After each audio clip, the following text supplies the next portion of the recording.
Welcome to the Real People, Real Business show, where we're talking with business owners who are in the trenches, everyday people who are working hard and have relevant and inspiring stories that you can relate to. Everyone we speak to is actively building and growing their business and is here to share their experiences, lessons, wisdom, and guidance so you can be inspired to take action towards your own goals. Today, we have a very special episode for you. I am so excited to welcome one of the OG business builders in the online world, the only person I have consistently followed for almost a decade. She's a world-class writer, an entrepreneur, an innovator, a rebel, and one of the hardest working, kindest, and most intelligent women I know, and I dare say a friend. Today, we have the ultimate privilege of talking to Miss Ash Ambirge of the Middle Finger Project. Ash, oh my God, welcome to the show. I am so thrilled to have you on and to get a chance to reconnect. Listen, seriously, the best part about doing podcasts with anyone is hearing all these fabulous compliments. I mean, seriously, that was one hell of an intro. Thank you. Listen, it's all heartfelt, and I know you have been on this journey for so long, and man, I have so much respect for you. And everything that you do. So you have built community around yourself, and I have been part of that for so long. I love it. Okay. I know, we're getting old. We are. Oh my God. What's happening? All right. Listen, you've written a new book called The Middle Finger Project, which comes out today. Congratulations. Oh my God, I'm so excited for you. I know how long this has been sort of a twinkle in your eye, and last time I saw you in real life, you were like, I think I'm going to write a book. And here we are, you have a book. It is amazing. Amazing. Can I do this move? Just like, yeah. Show us the book. This is me for everyone who's just listening. I'm just parading my book around because now I can't stop. I'm going to go up to strangers in the street and be like, hi, I wrote a book called The Middle Finger Project. What do you think it's about?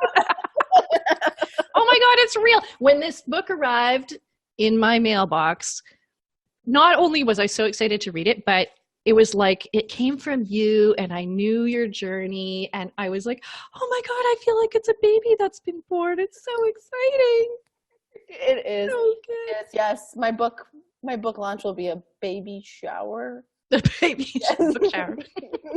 Okay, before we get started talking about the book, on this show we talk, first of all, just about kind of where you got to and how you got there. And without giving us a whole book, give me a little bit of background, how you came to be doing what you're doing today, a little bit of your story. And if you want the whole story, you'll have to buy the book. It is worth it. But catch us up for the listeners out there who don't know you yet, and they will. Give us the Coles Notes version. Yes. Ooh, yes. Okay. Trailer park, rural Pennsylvania. Mom with severe social anxiety, didn't leave the house, never met my dad, grew up not really understanding what it looked like to do work you were proud of, was very curious about that topic my entire life, very embarrassed by my childhood. I remember getting mad at my mom when I was young and yelling at her horrible things and saying, why can't you just get a real job like everyone else's parents? And not understanding why we had to suffer and why I had to be embarrassed at the grocery store with food stamps and why. I blamed it all on her, and I went to Philadelphia after she unfortunately passed away when I was 21 years old. I went to Philadelphia to start what was essentially the Middle Class Project. And I was going to be normal, and it was going to be great, and I was going to eat lemon pepper chicken and bagels with poppy seeds and cream cheese, and I was going to have a 2-car garage and, definitely a couple of different floors in my house. It was going to be awesome, a staircase. And I did exactly that. I went to Philadelphia, started that. I started observing everyone very, very carefully. Looking around, I discovered that Coach is not somebody's gym teacher. Nude is definitely a color that people paid real money for their nails. Farmers markets were a huge hit. Things that I had never seen before, but I absolutely cherished. I was very excited about this. Fast forward, I was successful, made my first $30,000 a year, and then I made my first $40,000 a year. And I was doing great. I was working in advertising sales in my last corporate job. when it all started to fall apart for me, and I realized that normal was the most disappointing thing that had ever happened. So that was kind of like the beginning of the end, shall we say. And then, and then, dun dun dun. And then, oh yes, and then I read a book by an NPR correspondent named Eric Weiner called The Geography of Bliss. And he was traveling around to different countries trying to identify what made different people happy. And I thought, gosh, what a guy. I love you, Eric. It was so cool to read about. And I, at that point, had started studying linguistics as a grad student because I thought, well, if I'm not happy in my life, I'll do what everyone does, and I will take out an $80,000 loan and I will go to grad school.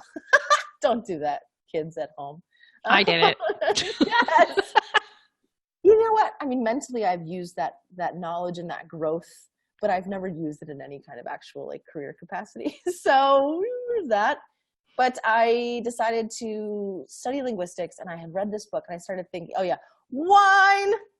I had started thinking about, go ahead.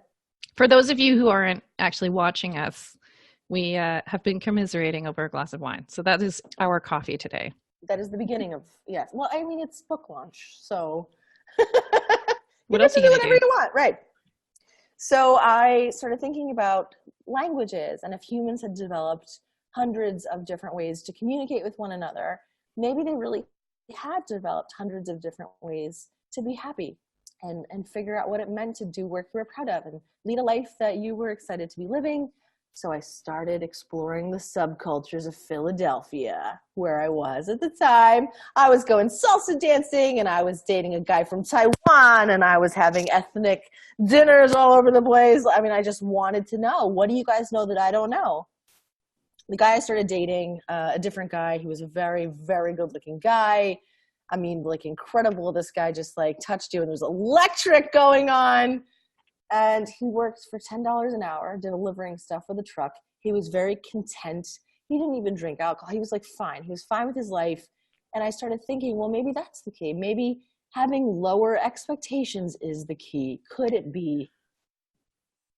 And I decided to quit my job and have lower expectations of myself. This doesn't seem right for you. Yeah, it was trial and error. I was going to have some low expectations, and I was going to go to Kmart, where no one put on any airs, and we were going to shop, at like Aldi's, and it was going to be great. And I did that for a minute. I tried to become a freelance writer because in the back of my head, that's what I wanted to do. I was always too chicken shit to do it because I thought, well, the money's not going to be there right away. But now my focus was not on money. So what happens is when you don't focus on money at all, eventually you run out. And one day, yes, this very, very good looking guy and I, we had a very big disagreement, shall we say. I uncovered some things I wish I did not uncover. And I decided that I had more dignity going and sleeping in my car that night in a Kmart parking lot than I did staying there in that house with him. That's the rock bottom moment. There's no more money, $26. Where do you go? You don't have family. You don't have, you don't have a savings. You don't have any more credits. And now you don't have a job. And even if you tried to get one, you'd still have to wait like the 2 weeks to get hired, the 2 weeks to get your first paycheck. There was no saving me at the time. So what do you do when you hit rock bottom? And that was the night when I discovered that there's an interesting hack when you are at that place. Most people would sell something of value, maybe some bonds, maybe some family jewels. I didn't have those. I couldn't even trade in my car because they wanted me to give them $2,000 to take it off my hands. It was so upside down on the loan that I sat there and I listened to the radio DJ. And the radio DJ that night said something that changed the course of my life forever. This guy said, Rihanna's new album is now available for pre-order. And I was like, holy shit. Art is worth paying for, and you don't have to have that art finished yet in order to exchange it for future value. And that was the night that I realized you didn't have to have something physical to sell. you could sell your ideas and you could sell your creativity. And that was valuable. And I had that in abundance. No one could take that from me. There was no inventory. I had like wells and wells of it. And I applied that night to make my first $2,000 in 24 hours, got me out of that situation. And then I went on to make my first six figures that year as a creative writer working on the internet. And I've never looked back since, Steph. I know you haven't. And to me, you're so like relentlessly authentic. And I hate that word. It's tossed around all the time. But you are the only like real rags to riches story out there. And it's super inspiring because it's not a woe is me kind of bullshit. It's like, listen, here's what I took from this. One of the big concepts you talk about in your book is the idea of radical self-reliance, which I totally adore. That's been, I have a different trajectory, but that has been my story all my life too, is this self-reliance. I never wanted to be in a place where I needed anything. Do you think that sort of tough situations are the birthplace of that radical self-reliance? Does it take going through some shit to start to trust yourself and prove that you can survive?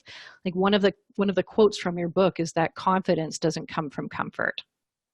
I'm going to take a hard stance on this. And I'm going to say that, yes, I think that I'm so grateful for that night in the Kmart parking lot and all the other things, because when you're in that kind of a situation, it forces you to sink or swim, and you're gonna swim. You have to swim. There's no other way. You will drown. And it's one of the most eye-opening experiences you can ever have. Not that I want everyone to suffer, but I will say that there's value in suffering sometimes, in particular when it comes to career and understanding and really honing in on what you're good at and how you can double down really fast to figure it out. Otherwise, you could kind of pussyfoot around forever being like, well, I could do that, I could do that. That makes sense, this makes sense. But a lot of times, something can make sense and still make you miserable.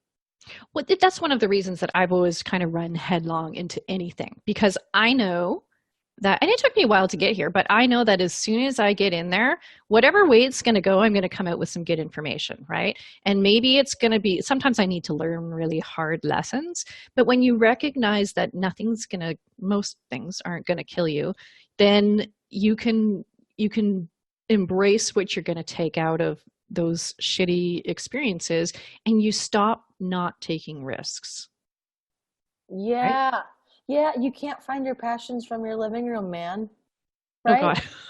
You can't. I'm going to talk to a lot of friends and a lot of women every day who are kind of like, geez, I feel so guilty. I feel so bad. Like I'm a bad person because I have not discovered my passion. I don't know what I want to do with my life. I feel just like I'm like kind of like meandering, floating along.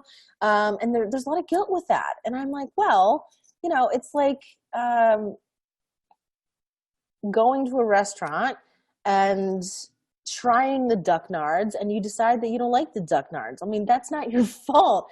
You go to a different restaurant instead. But so many women are like, oh my gosh, I didn't like that one thing I tried that one time, and it's me. When in reality, you just have to try more stuff and get more information, like you're saying. We need to talk about this finding your passion, because this phrase has driven me crazy for a really long time. In the work that I do, I teach people that there's a difference between like your hobby passion and your business passion. And one day we can talk about that. But I think a lot of women hear this. So you need to find your passion. You'll never work another day in your life. And they feel desperate to kind of figure it out because it's the key to happiness, right? But in my experience, this is a long and maybe never ending process. And passions are often evolving the more information we get, and changing as we learn more about the world and ourselves. So what's the truth? I mean, do we need to find this passion? I think one of the quotes in your book is, in order to feel good about the work I was doing, I had to feel good about the way that I was doing it. And that's like so aligned with everything that I do with my clients, and finding this alignment in your business first before you carry on with any of the tactical stuff. Right, because otherwise, what's the fucking point? No. Right, Steph? Like, it's like, do you want to torture yourself every day of your life doing stuff that doesn't matter to you with people that don't matter to you? No, nobody does. I think one of the things I discovered when I was on that grand, young, very naive, innocent mission to just figure out what it was like to be normal and happy and hee hee hoo hoo was that there's a key difference between happiness and meaningfulness that I never recognized until I saw it in the research, which was happiness comes from getting what you want in life. And that's so many of us. We get a job and we get a salary and it's enough. And it's like, you know, we should be grateful, quote unquote. But meaningfulness is about getting what you want and expressing and defining yourself while you're doing it. And that's where the meaningfulness piece comes in. And I think that's really what most of us are lacking. I don't think it's the happiness. We're happy. And so many women are like, I should be happy, but I still feel that void. And the void is meaningfulness. It's the purpose piece. It's the actual creativity and originality and expression that a lot of us aren't allowed to bring to our work when we're forced to work in corporate roles that define us instead of us having any kind of definition on the role itself. So I want to dig a little bit further into this, because the quote in the book is happiness is about getting what you want, but meaningfulness is about expressing and defining yourself while you do it. Most business owners care more about having meaning than money, except money is real and necessary in order to keep creating meaning. So why are we so afraid to want money? Oh gosh, there's such a mind, but it's a women thing, I think. And I'm sure there are men who suffer too, but women in particular are taught all these years. We hear all the time about the women in our lives being so selfless, and she was such a giver. I mean, think about when someone dies, like the way you describe a woman, you know, who she always gave to her family. She put everyone else first, all of these things that we see as admirable, and women especially. So the act of making money requires you to take from someone. And that is a radical departure from what we're taught is good and what we're taught is nice. There seems to be a grand dichotomy between a woman who is nice and a woman who is rich. And most people don't think that they can be both. You think about a rich woman, do you think she's nice? I mean, I've always wanted money. I love money. I am like, and I know that money allows me to do more of what I want to do and do more of helping more people. Because listen, if my business goes under, I can't do what I've been doing. I can't make the impact. I can't have that kind of meaning in my life. So why the heck wouldn't I be optimizing as much as I can to try and make more money to fuel that mission, right? Yeah, you definitely can't publish a book if you don't make any money. Yeah.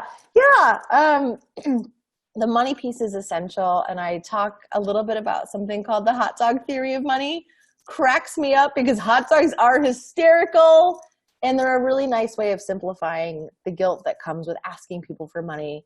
I always say, if you were a vendor on the Jersey Shore selling hot dogs and a customer came up to you and they're like, hey man, I really want to buy a hot dog. How much? You're going to be like 100 or 175, bro. And that's it. And then he's going to give you the money and you're going to give him the hot dog. And that's the end of the transaction. But we overcomplicate this so much when it comes to other things. You're not going to look at this customer on the Jersey Shore. You're not going to say, well, I can see you're really struggling. For you, first-time client, customer, it's really usually 100. God, why do I keep saying 100? I want the hot dog to be $100. It's a good hot dog. I've only had a couple of sips of that wine. My goodness.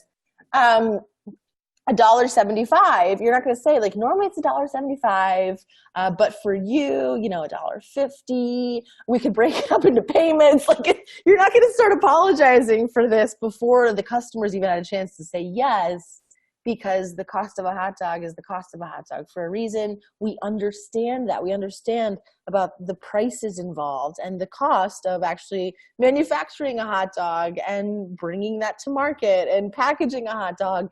And then, profit and markups. We understand that when we buy that from a retailer, a markup is involved. We accept that as a natural part of life. When we are selling something, though, all of a sudden, all that goes out the window. And it's like, oh my God, I'm selling me. Profit is never a line item. You agree with me, right? You've probably seen a lot of business owners who forget that part. Profit, they feel guilty for that part. They discount themselves, I mean, drastically. And unless you're planning on starting the next Make-A-Wish Foundation, like, you can't operate that way, because without profit, you're running effectively a nonprofit. And that's cool, but that's probably not what you're trying to do when you're starting a business, right? Yeah. Yeah. And I deal with a lot of people in sort of like the healing modalities, and they get the worst of it because they have Yes. all these people who are like, you shouldn't be charging for this. Yes, you should. You know what? There are people out there who will be so thankful that you exist and you're giving them an answer to their problems. They'll throw money at you. So this guilt and this shame, I always have to counsel my clients who are experiencing that also often comes from a place of like jealousy or scarcity or someone else feeling a little inferior. And it's a real shame that happens. But one of the things that I always talk about too is that your price, if we can take all the emotion out of it, your price is there to support your brand. So whatever your brand is, and you figured out what your brand is, maybe you're high ticket, maybe you're not high ticket, maybe you're a luxury brand, maybe you're a middle of the road somewhere else. Your price is there to cause the right people to do the right thing and the wrong people to do nothing, right? So if you are pricing too low, right? Good. If you're pricing too low, the right people are going to come and they're going to be like, "What's wrong with that? That's weird. It's not a deal. I don't want to work with that person because obviously they're inexperienced or they're not valuing. There's something wrong there. It's not where I need it to be. Not what I expected." If you're pricing too high, obviously, then you're going to attract certain people and you're going to not attract other people. It doesn't matter, right? This is all just an unemotional transaction. It's all about an exchange of energy. And when we can take the emotion out of and the judgment and the value judgment out of pricing, it becomes a whole lot easier to see where it needs to be. I love that work. I think that's the coolest work you could ever do, especially with women. It's so important. It's so helpful. Money is a tool.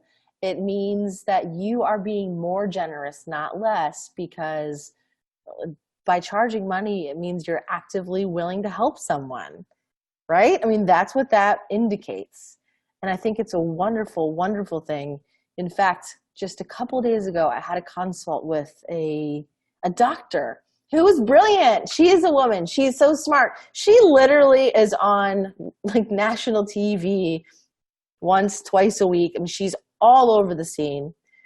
And yet the back end of her business is suffering. I mean, the digital side is suffering.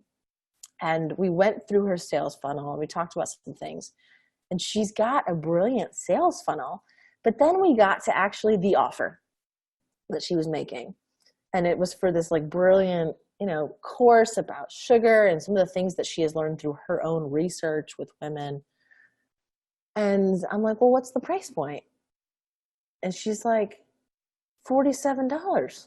And I'm like, oh, well, that's your problem. I mean, that price point indicates to me something that's not even worth my time really at that point. Because it's like, well, what is this? Like you said a minute ago, amateurish, or it's like this thing that can't really be worth even considering for what it is, right? There are things you can sell for $47 where that's an appropriate price tag. But when there's misalignment, everything I do is about alignment in your business, right? When there's misalignment between what your customers are expecting and what you're charging, they get confused and then they don't buy, right? And then that like completely changes their perception of your brand. And it's all like if a confused customer doesn't buy, right? Total. Oh, the perception, right? It's so true. And I said that to her. I said, oh, I probably wouldn't take that offer either because it feels too good to be true. Something suspicious about it. Mm-hmm. You might have the best material and it just feels like I should be weary. Yeah. Okay. Yeah. You've always had kind of a rebellious brand, right? But I think your brand of rebellion. But here's the thing, Ash. Like, I've known you for a long time, and I think your brand of rebellion. I'm not attracted to all of the rebellious, flip the bird kind of shit. Your brand of rebellion is actually quite calculated and thoughtful and intentional. And rather than just like flipping the finger to everybody, which is the irony behind the name, it's like some really thoughtful work. So, what do you think of being labeled as a rebel? Thank you for that. That's incredible. Someone said the other day that they noticed in the book that I wrote, I hadn't noticed this myself, but they brought it to my attention that so much of my brand is about being bold and taking risks and having fun and maybe doing some unexpected things. But then you see this other juxtaposition in this book of the softer side of not just me, but all of us, and the inner landscape and what really goes on, and how those two things flirt with one another and inform one another. So I think you're right. I think that a lot of what I do as a rebel is good. It is a bit counterculture, I would say, but I think it's important to be using your work to make statements about what you do believe and where you see change being important for other people. I think that there's a lot to be said about living a traditional life. Man, like, I love me a picket fence in Vermont. They are so cute. The state of Vermont, I'm just like, I want to live in one of these, and I want to have a big yard, and I'm going to like carve pumpkins, and we're going to give out candy to all the kids. It's going to be adorable. But a lot of people are doing that. There's nothing wrong with it, but it is very formulaic. So if we're going back to happiness and meaningfulness being about expressing and defining yourself while you do it, I don't think there's a lot of room left for that when you're following such a prescriptive style of life. So for me, being a rebel, if you want to label me that way, awesome. I think I'm not a nice girl. If you describe me as being nice, I will punch you, because that's such an insult. Like, you couldn't think of a better adjective than nice. It's like the most generic thing I can think of. But there's an element of you. Like, when I first met you in person, I'd been reading your stuff for a long time, and I was like, yeah, blah.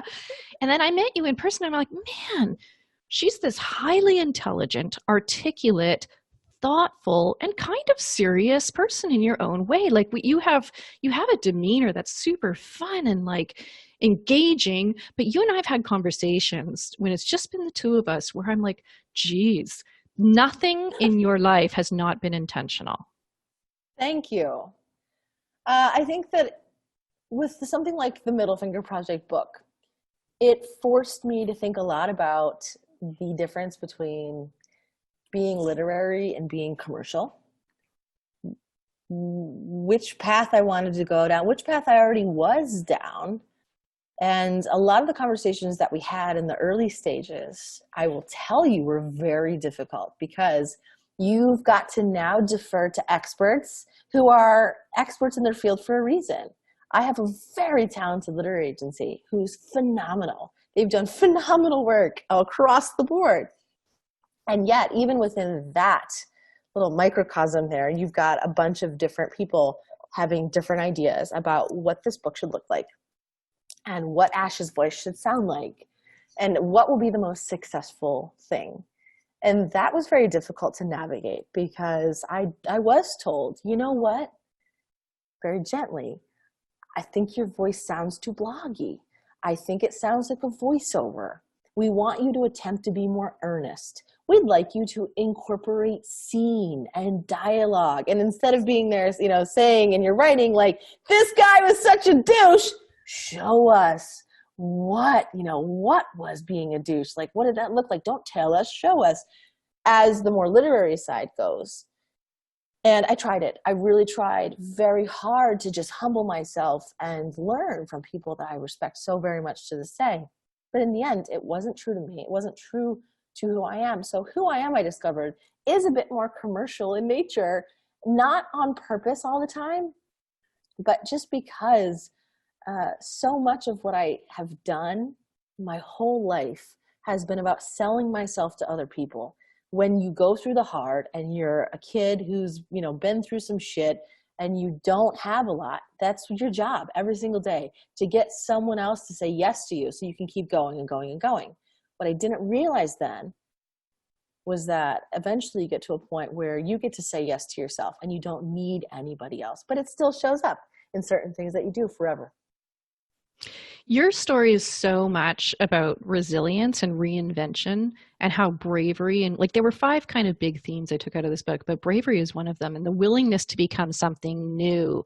And that's been such an important part of your success. And a lot of people hesitate to make such bold moves and they'll stay stuck rather than kind of put the toe in the water. So how do you keep going and knowing when a wholesale shift is needed and when you need to just persevere?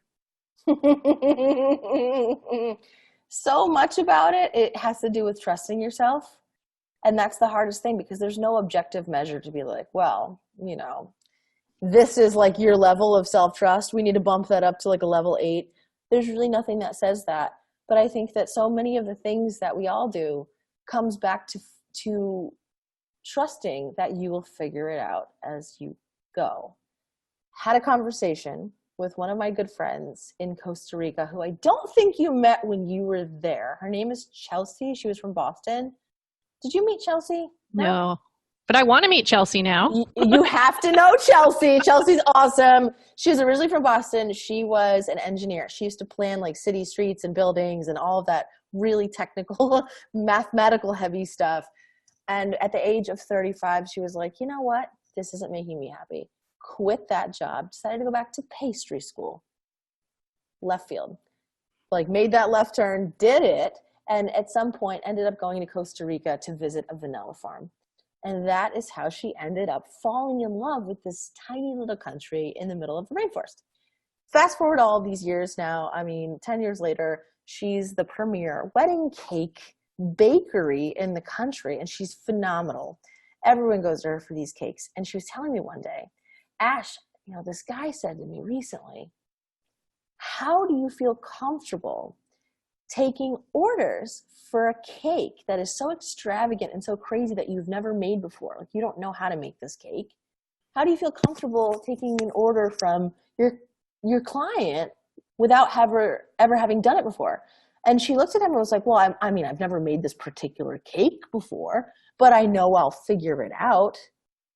And as soon as she said that, I said, oh my gosh, yes, that's really, I think, the defining difference between someone who's got a bit more of an entrepreneurial mindset, you trust yourself to figure it out as you go, even if you don't have the answers, and someone who's a little bit more dependent on knowing what's going to happen right now and needing to know before you agree to take on the order for the cake that you know how to make the cake. Do you agree with me on that? Oh my God, 100%. And this kind of speaks to your view on authority, right? One of my favorite quotes from the book where I was like, I don't know how many times I was reading this book in bed and my kid's beside me and I like kept being like, oh my God, yes. Oh yes. And he's like, what is wrong with you? But one of the favorite quotes from the book was that authority only works as long as you trust that someone smarter than you is making the rules. And you advocate for women to be their own authority. And like, how do we do that? How do we learn to trust ourselves? Because like you said, everybody is guessing, right? Everybody's guessing. That was one of the hardest things I had to learn going into adulthood, thinking that everyone knew what they were doing and what I should be doing. I trusted so much that everyone else's opinion was right. And by default, my opinion was wrong. I just thought that. I just thought, well, if you're telling me something and you feel confident enough to be saying it that out loud and vocalizing your opinion, it must be right. I must be wrong.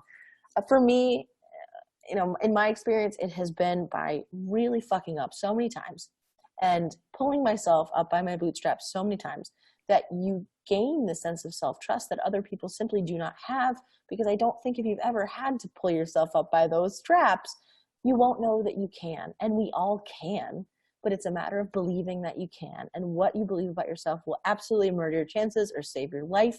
So I would say quit. I would say quit often, quit as many times as you can, screw it up. Try something new. As many times as you're quitting, that means you're always starting something new. You have to. That's the next step. And that is always a courageous and wonderful thing. Don't think about quitting as something that's wrong with you or faulty. Think about it as upgrading. You're taking the next step forward and you're learning more information about yourself.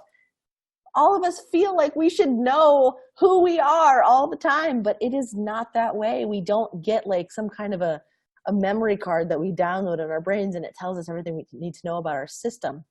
We got to learn it as we go. It's why I love travel, why you probably love travel. You see a different side of yourself wherever you are. And it's fabulous because so many things that you learn about who you are and what you're capable of come from putting yourselves in situations that you've never been in before.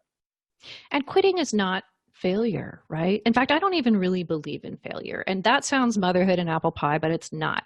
Because every time we quit, to me, quitting was failure, right? Not doing something as well as I could have was never failure for me, but quitting was always failure for me. But man, am I glad I have quit a whole bunch of things, and it was the right thing at the right time. And these are all just like experiences that I'm piling up that eventually become my arsenal. Mm-hmm. Yeah. Imagine never quitting some of the wrong ideas you had about yourself. And maybe they're not even wrong, but they're wrong at the time. They're wrong for me then, they're wrong for me now, whatever. It's all okay. As soon as we get past the idea, I mean, this whole book is really about imposter syndrome, right? It's the number one thing that holds entrepreneurs back. I can't even tell you that I have had a client who has not been crippled by imposter syndrome. In the book, you talk about why we play it safe and we kind of shrink in response to censure. So why are we so crippled by seeing ourselves as imposters, and how do we overcome it? Oh, the censorship. Yes, yes. Take a sip of your wine before you answer that one. The dream zappers too. I mean, they really play a part. We want to trust the people we love to give us good advice. That's who we're used to going to for advice. And oftentimes when you tell somebody that you're close to, or anybody at all, that you're considering this new thing that you want to do, this new move, it's different from what they're doing. And by default, just inherently, what you're saying to someone when you want something new is that I don't approve of what you're doing because I want different for me. So by challenging, the norm, you're really challenging them. And there's so much baggage that goes along with that, and believing that we are worthy enough. Well, and who am I to? I mean, maybe they're right. Maybe I shouldn't do this. Maybe this is a dumb idea. Maybe I'm being ungrateful. My assistant, she's been my assistant for 4 years now. She's wonderful. She used to be a school teacher, and she suffered every day because she had it going for her. She didn't hit rock bottom. The opposite was true. She was in a very comfortable, very, respectable position, and she did a great job for her students. She's a great person, like really smart. And every day she would sit there at her desk, and she told me, I felt like my bones were rotting. And I would guilt myself so much about it because I should be grateful. And everyone told me, you'd be crazy to leave that job, crazy to leave it with its benefits, crazy to do anything else because you got it made. And it wasn't until she started reading The Middle Finger Project that she started saying, like, there are other people out there who think I can do something else. And that's what I wanted this book to be, was just a voice, a big sister for anyone who's going through that imposter syndrome. It is rough because we believe other people. We hear other people's opinions and we tend to believe them. I was guilty of that my entire life. And until you decide and say, listen, unless you've done the thing that I want to do, you're not qualified to be on my committee. You're just not, it's not that I don't love you, but you're not qualified to give me good advice. You wouldn't go to the guy who fixes your cars, like the mechanic, for advice on your hair. And you probably shouldn't go to your sister Sarah, who's an accountant, for advice on your blossoming photography business. It's just how it is. And yet that's exactly what we do. I wrote a post once on you wouldn't ask a chef to fix your car or something like that. Because it's the same fucking thing, right? It's like, you know what? And we do this to ourselves. It doesn't even have to be that anybody's given us feedback.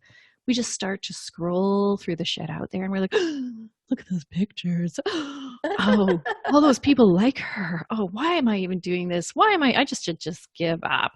And one of the moments I kind of almost jumped out of bed was like, one of the things you suggest is that what we're not craving is freedom, but rather choice. And I just wrote a post about this not too long ago, where it's choice that we want, not necessarily freedom, because what is freedom and what's the difference between those two? But this is something I see with my clients all the time, right? They talk about freedom, but really what they want to do is be able to choose. Ooh, and maybe they would choose the thing that is perceived as not keeping them free, but they got to choose. You get to choose. It's that personal agency over your life. Yeah. Yeah, I think a lot of us expect to spend 10 hours of our day every day being corralled and monitored and managed and really micromanaged. We expect that, and it's kind of creepy because that's what we end up seeking out, is that we don't expect to have choice, especially in our careers. It's kind of like, well, I studied this, so this is what I can do, and these are the people who are in charge of letting me do that thing. But man, there's so much to be had, especially with the internet now. It's not just about communicating with your friends on Facebook. You can use it to create whatever you want. I don't care if it's a painting or your entire own job and career and like reputation and brand. So cool. And maybe I just went down a tangent. I'm sorry. I'm excited. No, I mean, it's bringing up all sorts of things. Like I remember my parents were, they're great, but they were brought up in that, the era where you lived with nothing, right? And to them, stability and like you try to stay in your job as long as you can. I remember him. I used to do a lot of consulting into public sector, and it was enjoyable because I could go in and I could leave, right? And I was the consultant. But my dad said to me once, he goes, wouldn't it be great if you could get a job in one of those government agencies? Have all this contact. I'm like, I would die in about an hour, right? And it's like, it's only recently that he's come to actually realize and accept that actually I have the most possibility of being stable now that I work for myself, because employment is no longer, doesn't equal security anymore. Like work has changed and the line between life and work is blurred, and maybe we should stop trying to define it and rather move towards it, right? You talk about intellectual labor and emotional labor in addition to like the work labor that we do. So what's the future of work for those people who aren't like ready or can't for some reason become an entrepreneur? Because I don't think everybody should be an entrepreneur. I think everybody can be, but not everybody's cut out for that. So what does work look like for those people who still are kind of destined to be working for someone? Yeah, I love that question. I love talking about that because I've thought a lot about it from the perspective of a small town. And I've thought a lot about it in terms of what I would do. I seriously think about this like a sicko. What I would do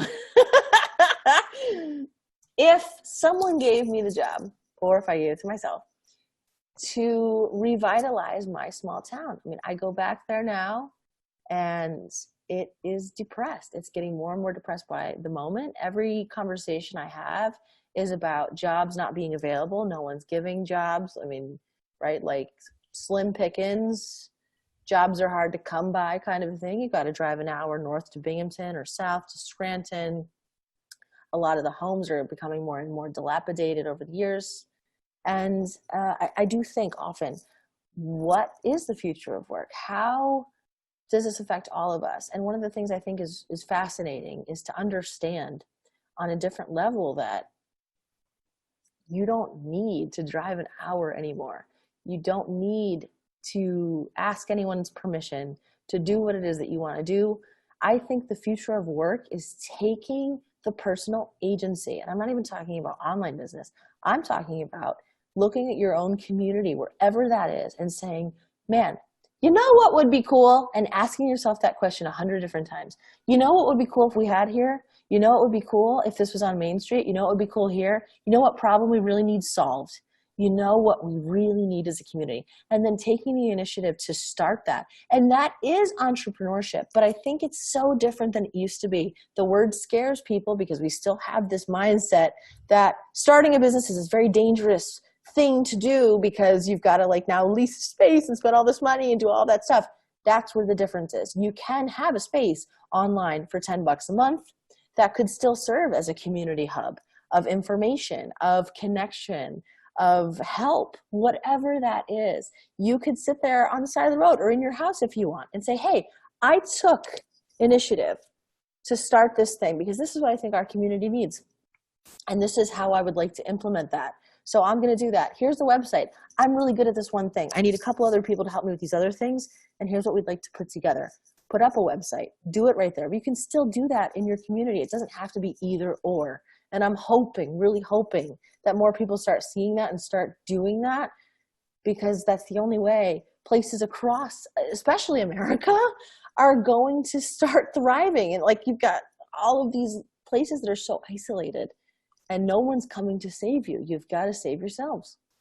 And I mean, this has been my rally cry too, right? I'm not a business coach just for the sake of helping people, do business better. I actually have a vision that entrepreneurship helps us socially, right? For a lot of different reasons. It opens up access to solutions that we can't get from a corporate environment, because not that it's bad or good, but once an organization gets bigger and bigger, its motivations change, and it is fiscally responsible to ensure that whatever it produces is profitable. And so what you end up getting are the things that fit that model rather than fit the people who need whatever is being produced. So in my mind, small Right. business entrepreneurship is going to solve some social ills. It's also going to bring us back to, our communities and our families. And I think that's missing. I mean, this is one of the not to get all philosophical, but this is one of the reasons we see a lot of crime, is because a lot of kids are growing up without those connections, right? Without feeling like they are wanted, owned, belong, whatever it might be. And, I think it's criminal that moms have to go back to work after 6 weeks. I went back to work after 6 weeks, not because I had to, but I owned my own business. And I'll tell you, it was hell. It was like absolute hell. And I lost the connection with my kids. And it took me a really long time to get that back. It is not right to be sending women and moms back to work when their kids are so young. It's so hard. It's so hard, speaking from experience.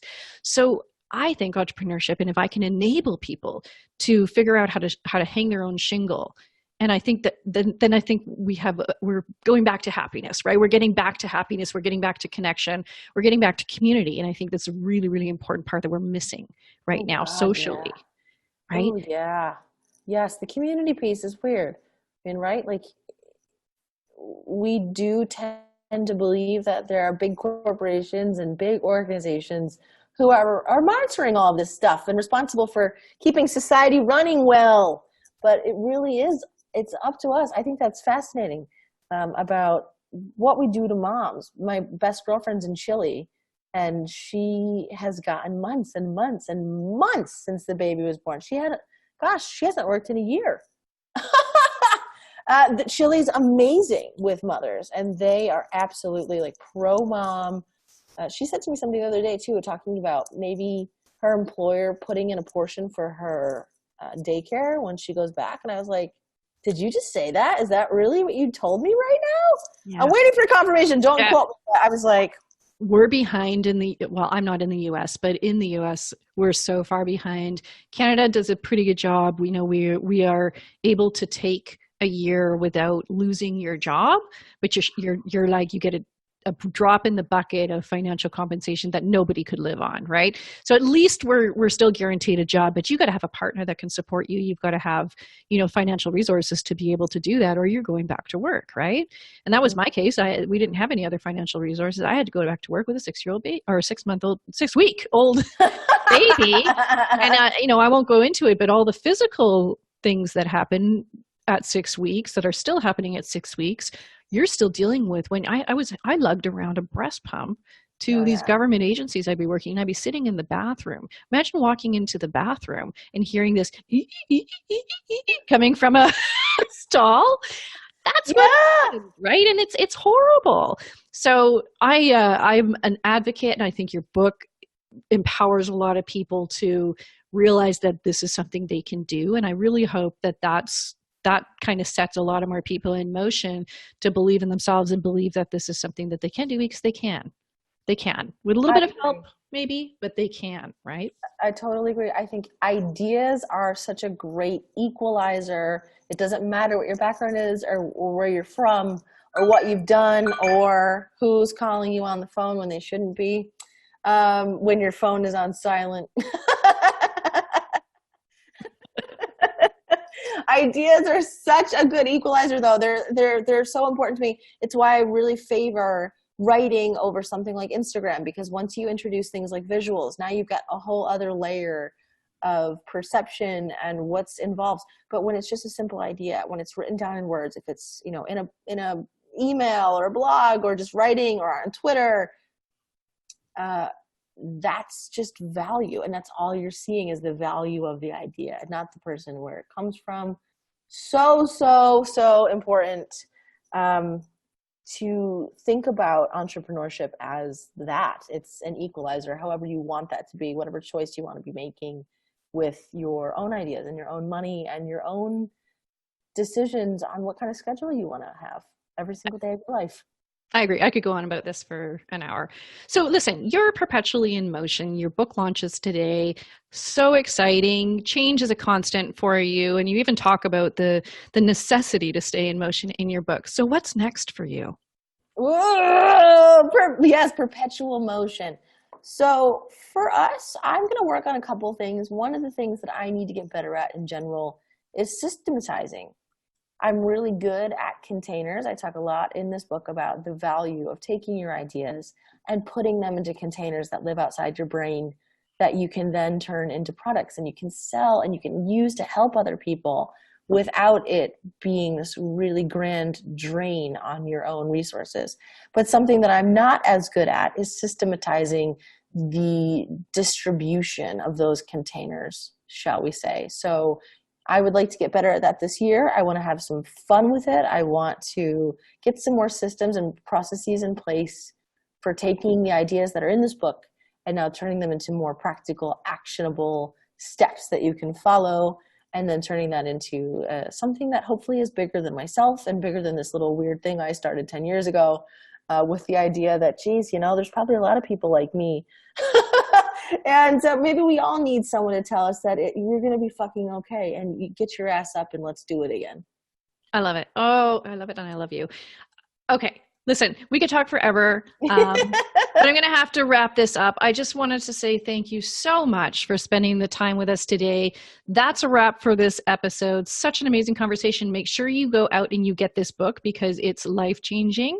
And thank you for tuning in to hear this story. The episodes you're listening to are all featuring members of my free private Facebook group called the Real Deal Business Coaching Group, where we have daily prompts to keep you focused on building your business, sharing your everyday challenges, bi-weekly virtual coffee chats, open coaching, and member support from this incredible community.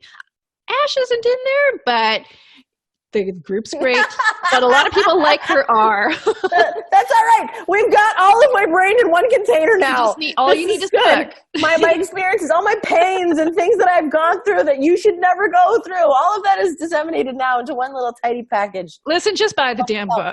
I do hope it's helpful. Please do buy the damn book. I think this book is going to be cool. It's going to be really, really fun to read and to act on. It is.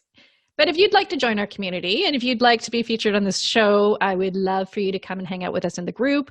Link is in the show notes. Search up Real Deal Business Coaching in Facebook to find us. And thank you for being here. If you've enjoyed today's content, I would love for you to give us a review on whatever platform you're on, because this helps us share the stories with an even bigger audience. Until next time, keep building, keep dreaming, and keep being real.